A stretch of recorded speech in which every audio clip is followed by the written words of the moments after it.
제26차 원내대책회의를 시작하겠습니다. 박찬대 원내대표의 발언이 있겠습니다.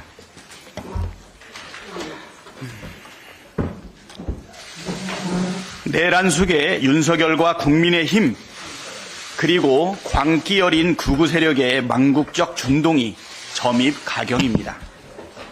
국민의힘 권영세 비대위원장과 권성동 원내대표, 나경원 의원이 어제 서울 구치소로 찾아가 내란숙의 윤석열을 면회했습니다. 윤석열은 지금 이 순간까지도 위법한 12.3 내란 사태를 부정하고 자신은 아무 잘못이 없다고 강변하고 있는 파렴치범입니다. 헌정 질서를 무너뜨리고도 이렇게 뻔뻔한 내란 수계를 여당 지도부란 사람들이 직접 찾아간 것 자체가 국힘은 내란 공범임을 자인한 것입니다. 정상적인 인간이라면 도저히 할 수 없는 짓을 뻔뻔하게 하고 있습니다. 심지어 윤석열은 이들에게 이번 계엄으로 국민들이 민주당의 행태를 알게 돼 다행이라느니 무거운 책임감으로 계엄을 했다라느니 하는 망언을 쏟아냈다고 합니다. 논평할 가치조차 없는 쓰레기 발언도 문제이지만 헌정 질서와 법치 파괴 행위는 도를 한참 넘었습니다. 윤석열 측은 최근 헌법재판관 3인에 대한 회피 의견서를 냈습니다. 법적, 논리적 타당성이 단 1%도 없는 궤변으로 헌법재판소를 공격하고 시간을 벌어보겠다는 얄팍한 꼼수입니다. 국민의힘 의원들도 SNS 등을 통해 시대착오적 색깔론과 가짜뉴스로 헌재 재판관들을 날마다 물어뜯고 있습니다. 윤석열과 국힘에 빌붙은 극우 세력들도 국민이 헌재를 휩쓸 것이라며 내란과 폭동을 공공연하게 선동하고 있습니다. 내란 속의 윤석열과 내란 공범 국민의힘 극우 폭도들이 이처럼 손발을 맞춰 야합하는 목적은 뻔합니다. 수단 방법을 가리지 않고 헌재에 대한 불신을 퍼뜨려서 탄핵 심판 자체를 부정하고 결국엔 탄핵 결과마저도 복종하지 않겠다는 망동입니다. 국민의힘에 충고합니다. 내란 속의 윤석열은 물론 한 줌도 안 되는 극우 세력과 절연하고 헌정 질서와 민주주의 회복이란 공당의 의무에 충실하기 바랍니다. 만약 내란 극우 세력과 야합을 계속 이어간다면 대한민국에 국민의 힘이 설 자리는 없을 것입니다. 민주당은 2월 국회를 내란 종식과 민생 회복 쌍끌이 국회로 만들겠습니다. 어제부터 2월 국회가 시작되었습니다. 단 하루라도 빨리 내란을 진압하고 민생 회복을 이루는 것이 나라와 국민을 위한 길입니다. 12.3 내란 국조 특위는 오늘과 모레 2차, 3차 청문회를 잇따라 열고 최상목 권한대행, 이상민 전 행안부 장관 등 주요 증인과 참고인 신문을 진행합니다. 내일은 오전에 김용현이 있는 서울 동부구치소, 오후에 윤석열이 수감된 서울구치소에서 현장 조사를 진행해 내란 전모를 낱낱이 밝혀낼 예정입니다. 헌법재판소도 이번 주 중인 신문과 탄핵 재판을 잇따라 연다고 합니다. 국회의원을 체포하라고 지시한 적이 없다는 윤석열의 새빨간 거짓말을 깨트릴 증언들이 다시 한번 국민께 생생하게 전달될 예정입니다. 민주당은 헌법재판관 구인체제 완성을 통해 탄핵 심판이 정상적이고 온전하게 진행될 수 있도록 모든 노력을 기울이겠습니다. 민생 회복과 경제위기 극복에도 속도를 내겠습니다. 트럼프 정부가 전면적 관세 전쟁을 시작한 데 따른 충격파가 매우 큰데 여기에 적극 대응해야 합니다. 민주당은 이미 경제안보 특위를 구성해 만반의 준비를 하고 있습니다. 심각한 내수도 살려야 합니다. 지난해 비자발적 퇴직자가 137만 명에 달하고 내수 침체가 장기화할 우려가 큽니다. 신속한 민생 추경과 함께 미래 먹거리를 위한 반도체 특별법을 2월 국회에서 처리할 수 있도록 최선을 다하겠습니다. 이를 위해 국정협의체를 본격 가동하자고 국민의힘에 제안한 상황입니다. 국민의힘은 어깃장 놓지 말고 초당적 협력에 나서길 촉구합니다. 네, 다음은 진성준 정책위 의장의 발언이 있겠습니다. 네, 오늘 오전에 국정협의회를 위한 실무협의가 진행됩니다. 민주당은 추가 경정 예산안 편성, 민생입법, 또 반도체 특별법을 비롯한 산업 지원 4법 등 시급한 현안들의 결과를 만들어내도록 최선을 다해서 논의에 임하겠습니다. 잘 아시는 것처럼 2003년 이후 21년 만에 우리 경제는 최악의 내수 침체 상황입니다. 모건 스탠리는 우리 경제 성장률 하락의 원인으로 수출의 하향세와 내수 소비 회복 지연을 꼽았습니다. 그러면서 20조 원 규모의 추경을 하면 성장률을 0.2%포인트 높일 수 있다고 전망했습니다. 민주당은 민생경제 추경을 위해서 민생회복 지원금도 양보할 수 있다라고 하는 의지까지 밝혔습니다. 권성동 원내대표는 추경의 원칙은 정치 논리를 배제하고 취약계층을 지원하며 식어가는 경제 동력을 살리는 데 집중해야 한다고 말했습니다. 바로 그렇습니다. 그렇게 하자는 것입니다. 이번에야말로 더 이상 억지 부리지 말고 추경에 합의해 주실 것을 국민의힘에 요청합니다. 그나마 우리 경제를 지탱해 왔던 수출의 적신호가 켜졌습니다. 지난달 우리 수출은 전년 대비 10.3% 감소해서 16개월 만에 감소세로 전환했습니다. 여기에 미국 트럼프 대통령이 관세 전쟁을 선언하면서 해외에 진출한 우리 기업과 수출 의존도가 높은 우리 경제를 위협하고 있습니다. 특히 딥시크 쇼크까지 겹쳐서 우리 수출의 20%를 차지하는 반도체 업계에 위기감이 참 큽니다. 위기를 기회로 전환하려면 반도체 산업에 대한 과감한 지원이 필요합니다. 그런데 반도체 특별법은 그 노동시간 적용 제외 논쟁으로 진전이 없습니다. 민주당은 이 문제에 대한 해법을 마련하기 위해서 어제 정책 디베이트를 열었습니다. 다 지켜보셔서 아시는 것처럼 양측의 이견을 절충하기가 쉽지 않은 그런 뜨거운 과제입니다. 하지만 반도체 산업에 대한 국가적 지원이 시급하고 절실하다라고 하는 데에는 모두가 공감했습니다. 그렇기 때문에 이 뜨거운 쟁점은 조금 더 시간을 갖고 논의하되 모두가 공감하는 사항을 중심으로 반도체 특별법을 2월 중에 처리하기를 희망하고 그렇게 제안합니다. 시간이 많지 않습니다. 국민의힘도 말이 아닌 행동으로 나서기를 바랍니다. 내란 수괴 윤석열이 본격적인 구치소 정치를 시작했습니다. 옥중 정치 뭐 이런 표현으로 언론에 보도되던데 정치겠습니까? 설 명절이 끝나자마자 서울 구치소로 달려간 대통령실 비서관들에 이어서 어제는 국민의힘 지도부가 면회를 다녀왔습니다. 민주당을 나치에 비유하면서 비상계엄 선포를 합리화하는 발언을 윤석열이 쏟아냈다고 합니다. 이렇게 윤석열의 발언을 전달해 주기 위해서 국민의힘 지도부가 구치소를 찾아간 것입니까? 내란 속에 윤석열의 지령을 받아서 윤당 일체가 되기로 작정을 한 게 아닌가 싶습니다. 국민의힘의 헌재 흔들기도 참 목불인견 수준입니다. 권성동 원내대표가 문영배 헌재소장 권한대행이 이재명 대표 모친상에 조문을 했다면서 아니면 말고식 가짜뉴스를 퍼뜨렸습니다.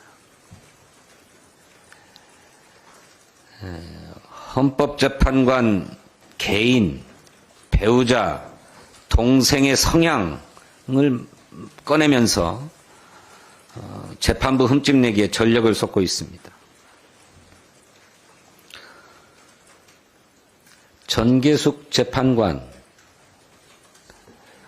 부군의 재단 이력을 들어서 편향 가능성을 얘기를 했는데, 제가 어느 언론에서 보니까 전계숙 재판관의 부군은 충암파라고 그러던데요. 충암고등학교 나왔습니다. 충암고등학교 출신에 서울법대 출신 아닙니까? 헌법재판소 구인 체제를 막기에도 혈안입니다. 최상목 권한대행에게 헌재가 권한쟁의 심판을 인용하더라도 마은혁 후보의 임명을 거부해라, 이렇게 주문하고 있습니다. 대놓고 헌법 위반해라, 이렇게 주문하고 있습니다. 민주주의와 법치주의를 짓밟고 대한민국을 무법천지로 만들겠다는 것 아닙니까? 이러고도 공당입니까? 위헌정당 심판에 제소될 사유가 있는 것 아닙니까? 헌법재판소법에 의하면 헌법재판소의 권한쟁의 심판 결정은 모든 국가기관과 지방자치단체를 기속한다, 이렇게 규정되어 있습니다. 기속이란 말이 뭐예요? 강제로 얽매인다, 이런 뜻 아닙니까? 재량의 여지가 없습니다.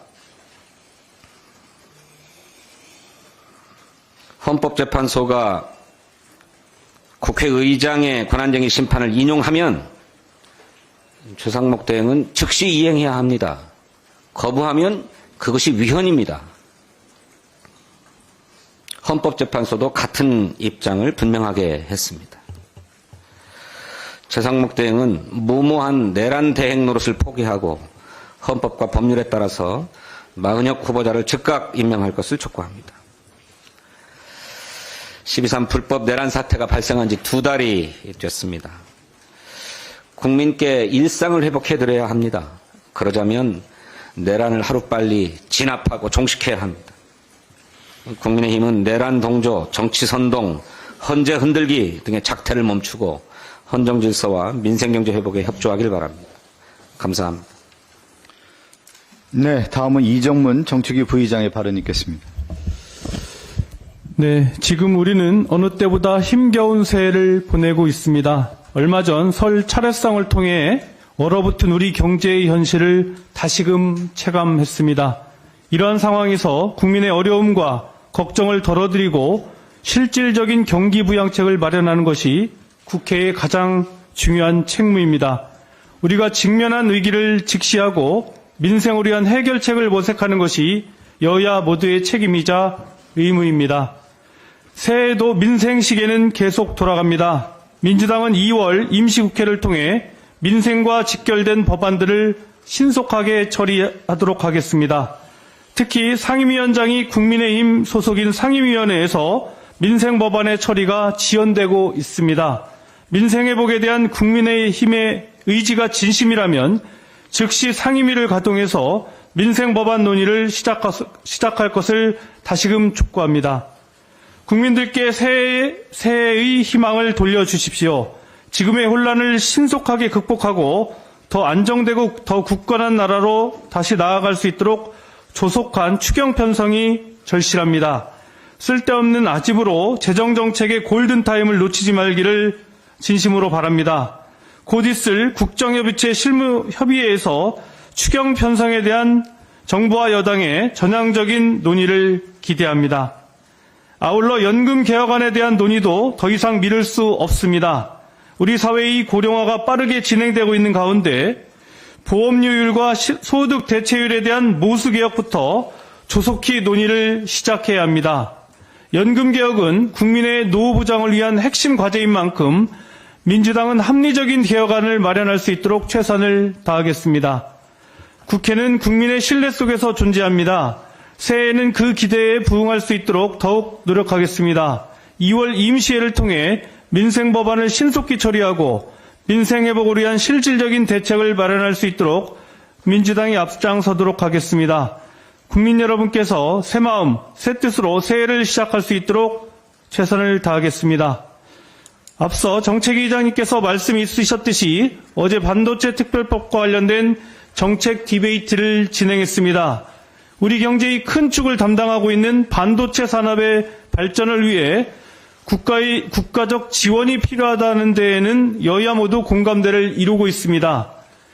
그래서 반도체 특별법의 주요 쟁점인 주 52시간제 예외 조항을 두고 반도체 산업의 경쟁력 강화라는 산업적 요구와 노동자의 건강권 보호라는 사회적 가치에 대해 양쪽의 입장을 허심탄회하게 나누었습니다. 중요한 것은 두 가치의 균형입니다. 뭐 아니면 도식의 불필요한 대립이 아닌 산업과 노동 모두에게 지속 가능한 미래를 보장할 수 있는 조화가 필요합니다. 이러한 취지 아래 어제 디베이트를 통해 상호 간의 오해는 어느 정도 해소되고 신뢰를 쌓았다고 봅니다. 이제는 민주당이 나서겠습니다. 양측과 충분히 소통하고 설득해서 조속히 합리적인 방안을 마련해서 힘차게 추진하겠다는 말씀을 드립니다. 이상입니다. 네, 다음은 김남희 부대표의 발언이 있겠습니다. 보건복지위원회 소속 광명을 김남희입니다. 국민연금 개혁 더 이상 미루어서는 안 됩니다. 국민연금은 계층 간 세대 간 연대를 통하여 우리 국민들의 노후를 보장하는 중요한 복지제도입니다. 통계청이 실시한 사회조사에서 전 국민의 59.1%가 주된 노후준비 수단이 국민연금이라고 답변했습니다. 국민연금은 이제 전 세대에서 가장 중요한 노후준비 수단이 되었습니다. 모든 국민들의 노후를 안정적으로 보장하기 위하여 적절한 소득 보장과 지속 가능성의 제고라는 과제를 안고 있습니다. 그러나 연금개혁의 과제는 2007년 이후 18년간 국회의 문턱을 넘지 못했습니다. 지난 21대 국회에서 연금특위와 공론화위원회라는 2년에 걸친 과정에서 의견을 모았고 보험료율을 올리면서 소득 대체율도 올리는 더 내고 더 받는 국민연금 개혁에 대하여 합의가 이루어졌습니다. 21대 국회 막바지에 이재명 당대표는 국민의힘에서 제안한 소득 대체율 조정에 대하여 양보를 하면서까지 합의를 이끌어내려고 노력했습니다. 하지만 윤석열은 공론화 합의와 이재명 대표의 제안을 전면 거부하고 연금 개혁 논의를 파기하였습니다. 22대 국회에서 윤석열 정부는 국민들이 수긍할 수 없는 연금 삭감 장치인 연금 자동화 장치 도입을 제안하여 국민들의 분노를 사기도 했습니다. 지난 연휴 직전 국회 보건복지위원회에서 연금 전문가들이 참여하여 국민연금법 개정안에 대한 공청회가 열렸습니다. 공청회에서 여야 의원들, 전문가들 모두가 연금 개혁을 미뤄서는 안 된다는 것, 보험료를 올려야 한다는 것, 그리고 국민들의 노후를 배제되는 사람 없이 폭넓게 보장해야 한다는 것에 동의했습니다. 이제 그 합의를 바탕으로 신속한 연금 개혁을 추진해야 합니다. 몇 가지 분명하게 해야 할 지점들이 있습니다. 국민의힘은 국민연금뿐 아니라 퇴직연금, 기초연금을 포함한 연금 전체의 구조개혁을 논의하는 연금특위를 꾸리지 않으면 안 된다며 국민연금 개혁을 지연시키려고 했습니다. 그러나 퇴직연금, 기초연금 개혁에 대하여는 윤석열 정부, 국민의힘은 지금까지 한 번도 제대로 된 개혁안을 제시한 적이 없습니다. 지금까지 논의되지도 않고 아니 마련되지도 않은 주제를 끌고 와서 시급한 국민연금 모수개혁을 지연시키는 것은 연금개혁을 미루려는 꼼수에 불과합니다. 21대 국회에서 충분히 사회적 합의가 이루어진 국민연금 개혁을 특위 구성을 핑계로 지연시키지 마십시오. 두 번째로 국민의힘은 미래 세대를 핑계로 국민연금에 대한 불신을 조장하는 시도를 멈춰야 합니다. 통계청 조사에서 20대의 62.4%, 30대의 60.2%가 주된 노후준비 수단으로 국민연금을 꼽고 있습니다. 지금 청년 세대는 노동시장의 불안정성이 더 증대될 수 있기 때문에 퇴직연금이나 개인연금으로 노후 대비가 어려울 수 있고 국민연금이 중요한 노후 준비 수단입니다. 은퇴를 앞둔 중장년 세대가 연금에 대해 기여를 할 수 있도록 국민연금 개혁을 빨리 이행하는 것이 청년을 위한 기성세대의 책임 이행이기도 합니다. 연금개혁이 적절히 추진된다면 국민연금은 수지균형을 이룰 수 있으며 청년에게 부담을 넘기는 것이 아니라 청년들의 노후를 보장하기 위한 복지제도로 안정화될 수 있습니다. 청년 세대에게 불리하다는 과장과 왜곡으로 공포감을 조성하여 제도에 대한 불신을 확산시키는 것을 멈추고 모든 국민의 노후 소득을 보장하고 지속 가능성을 제고하는 연금개혁을 이루어야 합니다. 마지막으로 국가도 국민을 위한 국민연금에 대한 역할을 해야 합니다. 가입자가 낸 보험료와 기금 운용 수익만으로 재정 안정을 확보하기 어렵습니다. 국민연금에 대한 국고 지원은 미래 세대를 위한 투자이며 대부분의 국가가 이행하고 있는 재정 안정화 방안입니다. 국민연금 기금에 대한 국고 지원 지금 거의 이루어지지 않고 오히려 국민연금공단 운영비 인건비조차 국민들이 납부하는 보험료에 떠넘기고 있습니다. 지금부터라도 국민연금 국가지급 보장, 국민연금 운영의 국고 책임, 출산 크레딧과 군복무 크레딧 확대, 저소득 직장가입자와 지역가입자 지원을 통해 국민연금 재정 안정화와 취약계층의 노후소득 보장을 추진해야 합니다. 국민의힘에게 국민의 노후에 대해 책임 있는 자세로 국민연금 개혁에 임할 것을 촉구합니다. 국민의 노후 보장 더 이상 미루지 마십시오. 다음은 김성애 부대표의 발언이 있겠습니다. 대한민국 경제에 암운이 드리워져 있습니다. 한국은행은 올해 경제 성장률을 지난 11월 1.8% 성장 예상에서 1.6에서 1.7%로 하향 조정할 가능성을 암시했고 주요 국제투자은행들도 성장 전망치를 일제히 낮추고 있습니다. 모건 스탠리는 1.7%에서 1.5%로, 시티은행은 1.5%에서 1.4%로, JP모건은 1.3%에서 1.2%로 낮췄으며 영국의 캐피털 이코노믹스는 1.1%까지 전망하고 있습니다. 한국경영자총협회 역시 올해 성장률을 1.6%로 예상하고 있습니다. 윤석열 정부 2년간 자행된 감세 정책과 긴축 재정은 세수 결손과 경기 침체라는 악순환만 반복해왔습니다. 수출 둔화, 투자 위축, 소비 위축 등 우리 경제 요소들마다 빨간불이 들어와 있지 않은 곳이 없습니다. 끝모르고 올라 국민들을 신음하게 만들고 있는 물가를 생각하면 통화정책의 역할도 제한적일 것으로 예상됩니다. 지금 필요한 건 경기 부양을 위한 재정의 적극적인 역할입니다.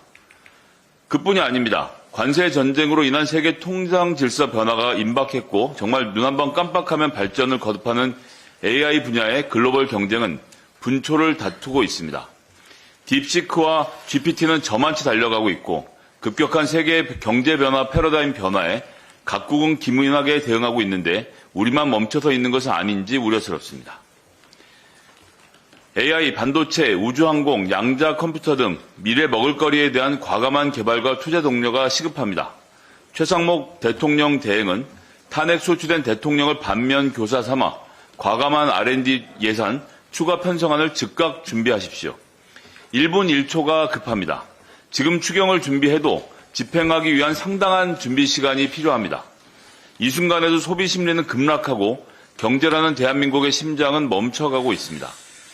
지금은 정쟁이 아니라 협력이 필요한 시기입니다. 더 이상 말바꾸기와 책임 떠넘기기로 시간을 허비해서는 안 됩니다. 오늘 국정협의회 실무협의가 이루어질 예정으로 알고 있습니다. 최상목 대행과 국민의힘이 추경 논의에 진심을 담아 임하기를 국민의 이름으로 요구합니다. 더불어민주당은 국민의 삶을 최우선으로 고려하겠습니다. 우리 경제를 살리기 위해, 국민의 삶을 지키기 위해 여야가 함께 책임을 다해야 함을 명심하겠습니다. 감사합니다. 네, 저도 한 말씀 드리겠습니다. 최상목 권한 대행은 국가적 혼란만 키운 공직자로 역사에 남고 싶습니까? 최상목 권한 대행이 내란 특검법을 또다시 거부했습니다. 억지 주장으로 특검의 필요성과 진상규명을 계속 거부하는 이유가 무엇입니까? 비겁한 보신주자의 변명으로밖에 들리지 않습니다. 국민이 선출하지도 않은 권한 대행이 국민이 선출한 국회의 결정을 끊임없이 무시하고 억지 궤변으로 국가적 혼란만 키우고 있습니다. 심각한 문제입니다. 특검을 거부하는 최상목 권한대행의 목적이 무엇인지 국민은 의심의 눈초리로 바라보고 있습니다. 내란의 실체를 밝히고 법적 책임을 제대로 물을 수 있는 길은 특검밖에 없다는 것인 국민적 상식입니다. 추가로 내란 속에 윤석열을 면회하고 돌아온 권영세, 권성동 의원에게 한 말씀 드리겠습니다. 이 당신들 주장대로 개인 차원에서 면회한 거라면 지도부를 그만두고 가야 하는 것이 정상입니다. 당대표, 원내대표가 나란히 손잡고 내란 속에 만나는 것, 아련하는 것 그 자체가 내란 동조 행위가 아니면 무엇이겠습니까? 사익에 눈이 멀어 국가를 혼란에 빠뜨린 당신들의 행태는 훗날 역사의 심판을 받을 것입니다. 독일 얘기를 좀 한번 해드리고 싶은데요. 독일의 보수 세력들이 보수당이라는 이름을 쓰지를 못했습니다. 왜 못 썼을까요? 2차 세계대전 이전에 독일의 우파 보수 세력들이 히틀러의 나치 세력에 적극 협조하고 동조해서 그 오명이 있었습니다. 그리고 역사적 심판대에 올랐고 그 역사적 전과에 대해서 상당히 비판의 칼날들이 있다 보니까 이 독일의 우익 세력들, 보수 세력들이 2차 대전 이후에 보수적인 이데올로기를 내세우지 못했습니다. 그런 차원에서 뭐가 있었냐면 독일의 기독교라고 하는 전통적 가치를 내세우고 기본적 인권을 옹호했던 기독교와 우익 세력들이 결합되면서 우리가 얘기하는 기민련, 기사련이 나오게 되는 겁니다.